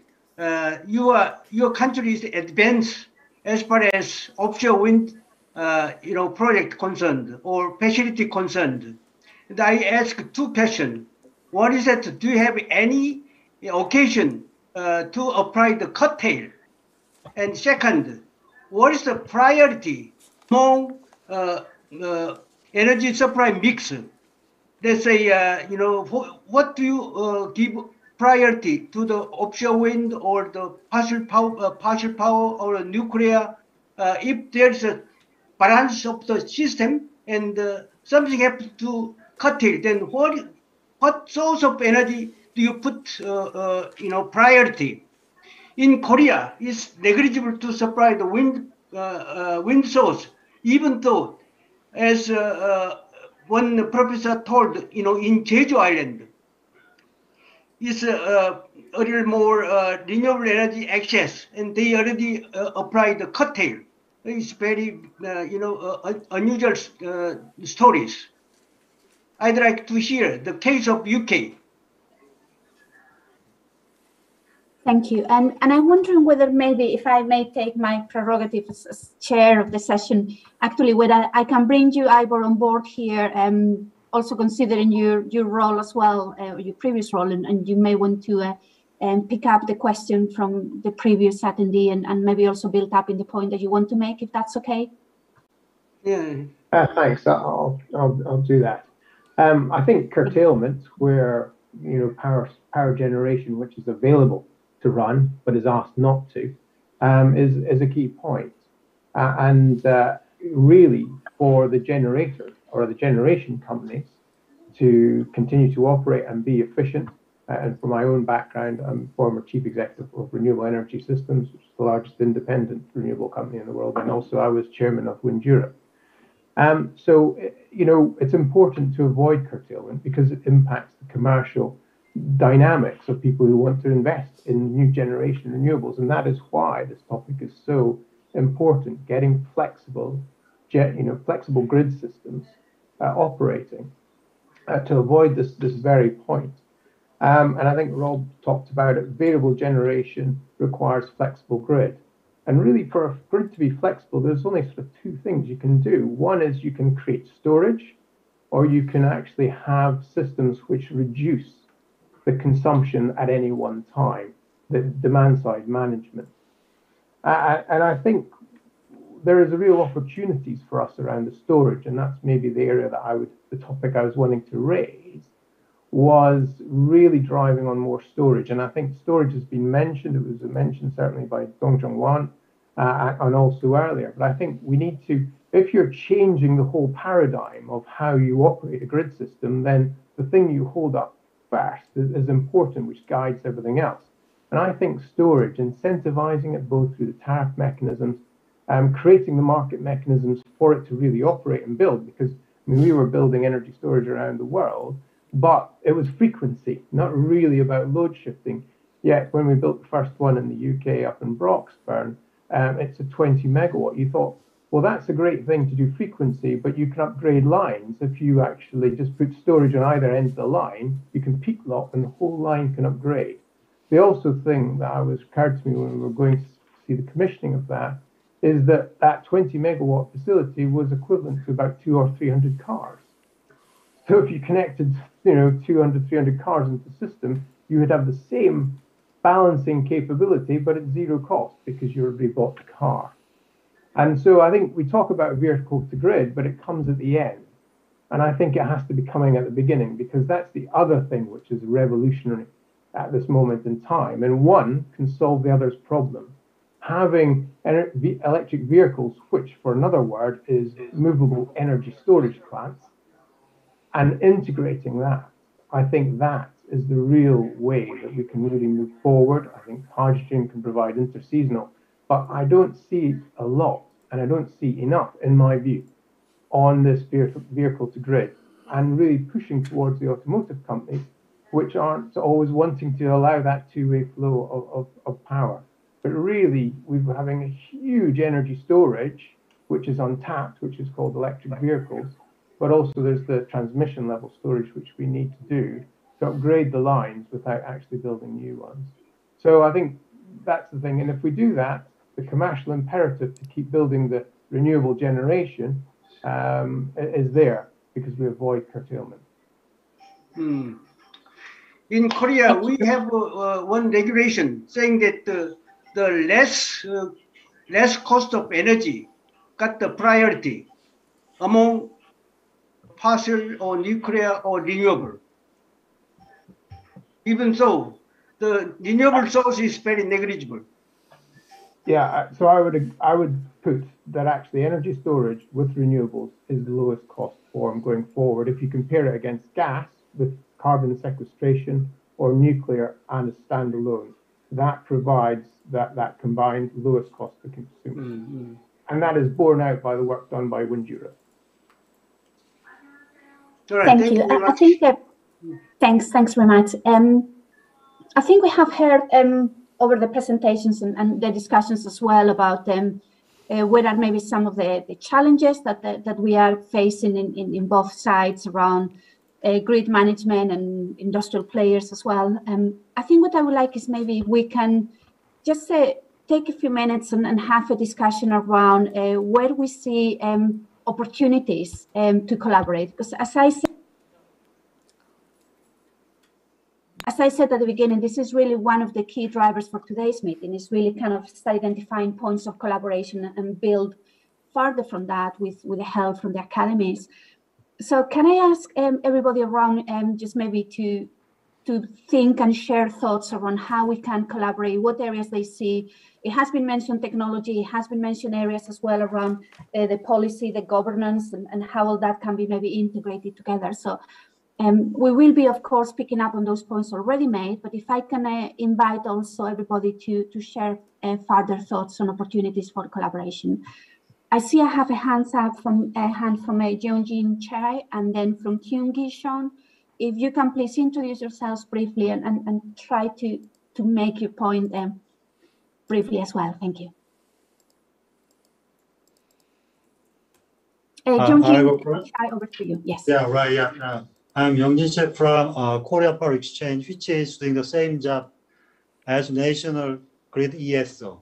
So I think my remarks will be helpful for these types of collaboration. As Jeju, we have some overgeneration issue. So we try to implement many types of technologies to reduce overgeneration, like reverse DR and some HVDC connection from mainland to Jeju Island. But in mainland, we still in the visibility is still the main issue, but soon we'll face like flexibility issue in time. In terms of power system decarbonization, we do not have much discussion on that. So that's could be my one question. And then also, I heard from the Mr. Rob Lom's presentation, I think we have the same problem. Data quality and ICT issue, we have all the same problem. So we will start a next generation EMS system development from next year. It's kind of a 10-year project. So I think we might have some cooperation between two companies over how do we adopt next generation ICT to cut these types of renewable focused system. We have a lot of problems. I think we are in the same boat. So this might be possible topics. So, and on a last comment is this. As a system operator and market operator in South Korea, I think we have the number one priority is the inertia issue.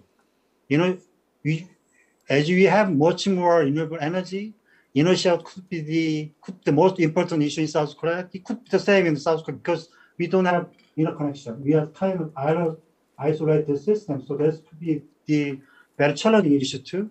Other one is stability issue. It's almost same as UK. So I think we can have more R&D cooperation and operation cooperation. ICT cooperation could be possible between two companies and other research and academic society. That's my end of my remarks. Thank you. And I think that points us in the direction that we want to discuss today around how we get that collaboration and those topics. So thank you, that was very helpful. I'm going to pass it over to Kyung-gi Seong, and then I'm going to ask if I can hear from attendees from the UK side in terms of how do they view the discussion around potential opportunities for collaboration, maybe places where things are different as well. So I would like to invite after Kyung-gi Seong, some of our UK representatives to kind of discuss from that angle. Over to you, Kyung-gi, please. Thank you. Thank you, Ms. Marcellus. Regarding what you said, what kind of cooperation we can do together in just terms of the renewable energy, the mission realization. I am from the government side. I am the Director General of Artificial Intelligence Policy Bureau at the Ministry of Science and ICT of Korea. And recently, the government surveyed the difficulties of companies in the road of realizing the net zero goal. And the companies said there are the most difficult things. Three difficult things. The first one is that technological uncertainty. So there are many technologies we are now just focusing on, just developing, just putting a lot of the budget and in recent years, but still there are a lot of technological uncertainties. So the companies said there are also, they just expect a huge cost will be required in terms of realizing the kind of the technologies, and also to just accommodating the regulations about the carbon emissions. So in terms of the technological uncertainties, we think we need more cooperated to share the kind of the technology issues together. Also, the second thing is that the concern of economical value. So the UK said there's a market will decide what kind of energy source, what kind of cost, and what kind of value the renewable energy will just get. But when we just look into the Korean situations, we still, the market power is still very weak. And so the government is the most important decision maker in deciding what kind of energies and will be traded in the market. So we just need to look into more a market side. So in terms of the developing of a market point of view, also, I think there are many things we can share together, because when you just see our domestic things, also we refer the global, the environment, also the global market changes. So the UK's the energy market will be a very good reference for us. Okay, that's great. I think I'm just gonna stop here because we are running out of time, and we have other attendees who also want to participate. So thank you, that was very helpful. I'm just gonna pass it, particularly if there are colleagues attending today who have not had the chance to share their thoughts or their views yet. So I just wanna make sure everybody has the chance as much as we can. Okay, I'm just gonna pass it, Nick Windsor, your hand is up, so I'm just gonna pass it over to you. And then if I can ask one other UK colleague, I know that we have representatives also from Ofgem if they want to give a little bit that angle from a regulatory perspective. But over to you, Nick, if I can please ask you just to try to be brief in the interest of time. Thank you. So I'd suggest that the important thing about making the collaboration work well is to divide it up into essentially two different streams of work. One is about technology options and the technical aspects of system security, which I think there's lots to discuss. And then the second element, I would say, which is quite distinct, is about governance, institutional arrangements, market development, and data. Thank you. That was very clear, and I think I can see a few people nodding, so that's very good as well. Can I maybe just put the colleague on the spot, if I may, and also because I saw you nodding, Dick, and I wonder whether maybe this is an opportunity here, Dick Whittington, in terms of maybe some of the Royal Academy of Engineering, the Enterprise Hub activities, and maybe how we can maybe weave all these activities together as an opportunity going forward. I hope that's okay. Yeah, I think so. Very briefly, I very much appreciate Nick's comment there, because I had exactly that same twin track approach in my mind. And I think that the Enterprise Hub has a contribution to make to both of those tracks, but particularly to the latter around the governance, data, markets. And that picks up on the previous speaker from the AI Institute, because I think that raises a lot of issues about trust. Thank you. Thank you. Thank you very much. Thank you. I'm going to pass it now. I can see we have Mang Shun Jim. Please, if you can make your point again, as I'm asking everybody as brief as possible. Thank you. Okay, thank you, Chairman. Let me be brief. I think this is a great exchange and giving us a lot of opportunities to think about the path forward. I think UK has gone through some of the things that South Korea is currently thinking. For example, you are already deregulated. You have implemented a lot more renewable energy infrastructure, and etc. But at the same time, South Korea is running under a more centralized grid, and we have a more traditional energy system. And we have a huge challenge in developing this energy infrastructure. So I think one thing really we should strive to achieve is to learn from each other. Especially, I think the deregulated market, you have a different animal you're dealing with. In the case of South Korea, we have potentially a very serious system marginal price issue. Right now, I think during the peak generation of renewable energy, we are, I think, approaching system marginal price to be less than $1 per kilowatt hour, which may really endanger the system market, energy market. And I'm not sure how you handle that. Probably you don't have that issue because it's a completely deregulated market. But I think something we need to learn from each other. Also, the issue of sort of how we take into account the traditional energy systems. One thing I like to mention is, when we talk about low carbon energy system, we mainly talked about renewable energy. But I think in the case of UK, it's also including the nuclear power as a important part of the portfolio. So how you are actually utilizing the portfolio, including nuclear power and renewable, and how we are pursuing that as part of the decarbonization. I think that's something we can also learn from you. And I think in the case of South Korea, current administration is also pursuing small modular reactor, which is a different kind of nuclear reactor, which can be very flexible, can be complementary to the intermittency of renewable energies.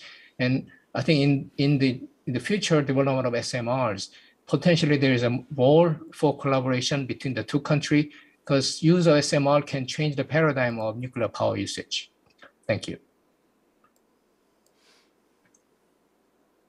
Thank you very much. That was very helpful as well, because one of the messages hopefully we try to get from today's meeting is also about those lessons that we can learn from each other. So thank you, because you covered that very well around the journeys that the UK and Korea are taking, and how we can share those and learn from each other around market approaches as well. I'm just going to have a quick screen going over everybody's attendees just to see who has their hands up. I don't know whether there is anything particular from the regulatory perspective. The governance has been mentioned before. Okay. I'm just trying to make sure that colleagues who didn't have a chance to participate yet. I can see Peter, I can see you have unmuted yourself. Peter Bingham, I don't know whether you want Oh, I'm putting you on the spot unnecessarily. Apologies if the latter. Otherwise, I'm going to pass it over to you, Peter. Okay, no, I'll jump in here. Hello, everybody. Really, really interesting session, and thank you for inviting me. So I'm the representative for the energy regulator here in Great Britain. That's Ofgem. Lots of parallels here between the challenges in Korea and the challenges we have here in GB, and indeed they have in Ireland.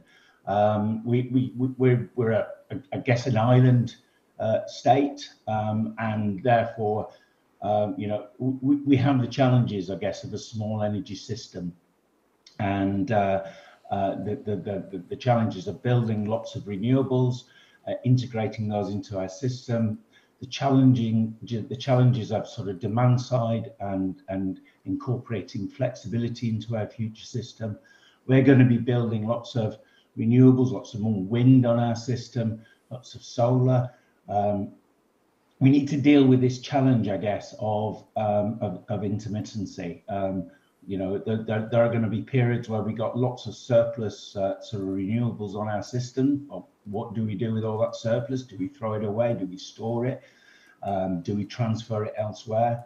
And then periods when we got, you know, when we got kind of low wind, low sun, and high demand on our system. And again, we need to find sort of sources of clean, dispatchable power to fill in those gaps. And we need to engage with the consumer through technology to sort of harness the power of flexibility to help fill in that gap.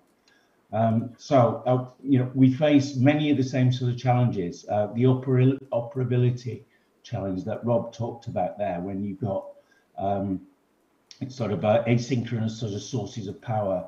We're already seeing instances in the UK whereby with lots of sort of kind of interacting kind of technologies like wind and solar and batteries and complex control systems.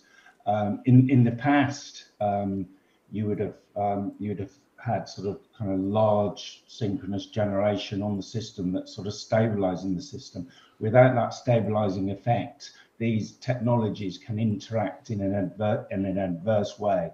So we need to bring solutions on board. And Rob talked about stability services from the market. We need those sort of services to balance our system going forward. So I think there's a huge opportunity to share experiences and how we're tackling some of these challenges going forward. And I'm happy to work with the regulatory authorities and government and some of the actors in the Korean side of things to sort of share best practices and ideas on all of this. That's fantastic. Thanks very much, Peter. And you mentioned a word very close to my heart, and this is about bringing solutions forward and bringing them to the market. So that's great. Good to hear, Peter. I'm just going to realize that we are entering sort of the last 3 minutes. I'm trying to follow up on the chat as well. And there was a comment that you made there, Eric, around the ICT focus. And I think that's going to be a good action bringing forward. Maybe you want to comment on that a little bit more, and then I'm going to pass it to Jeong-jun Chai. His hand was up, and then after that we'll wrap up. But Eric, if you can make that point, I thought that was really good in terms of wrapping up some of this discussion. Over to you, Eric. So I'll make the point very briefly. I made reference to the work that we've been doing across the sector in the UK on data and digitalization. We have published our Energy Data Task Force report, which addresses some of the questions that were raised about getting access to data, good quality data. And we're coming to the end of work on the Energy Digitalization Task Force, which looks at a much broader set of issues, including governance, including service offerings, including interoperability, and so on. And so I suggested in the chat to Mercedes that perhaps a specific action that we could take would be to identify someone in the Korean community who would like to have a conversation about the efforts that we've done on data and digitalization as described in those reports. We could share the reports and use that as a way of prompting and framing a discussion. It's like a specific action that we could take quite quickly. Thank you. I'm going to pass it to Jeong-jun Chai for the final point. Again, very briefly, we're just nearly reaching the end of the time, and then I will sum up very quickly. Over to Jeong-jun. Thank you. I think one possible cooperation area could be electricity market. The current market is based on UK's earlier power pool. So now we are starting to reform our current market to accept more detailed. So we have only day-ahead market, but we are planning to introduce a real-time market and more ancillary service market to reform more accept to more renewables. So they could be, we can learn from your experiences in the future, I think. Thank you. Thank you. And we're reaching the time, so I'm gonna wrap up. As I said at the beginning, this is the start of the discussions. We just wanted to identify some key points and really has been a very, very useful discussion. I think I want to start by saying thanks to the academies, the Academy in Korea, and also the Royal Academy of Engineering in the UK. And I think it's thank you also to all the speakers, and on behalf of my co-chair and myself, just say that we look forward to further building on the outputs from today. I think we managed to cover about lessons, themes, challenges that are facing in both in Korea and the UK. And I think we also learned that some of those challenges, they're not too different. We are maybe operating in obviously different geographies, but I think we are sharing some of those challenges, and I'm sure we will learn from each other going forward. There were a couple of key words that stay with me, and those were around flexibility and resilience, and a lot that comes together with those two words, but I think those probably were some of the key messages from me. I want to thank you, everybody. Thank you to all the participants and attendees to the YouTube channel, and I hope you enjoy the rest of the day, that may be short or long, depending on where you are. But thank you so much, everybody. It's been a pleasure being here. Thank you. Thank you. Thank you all. Bye-bye.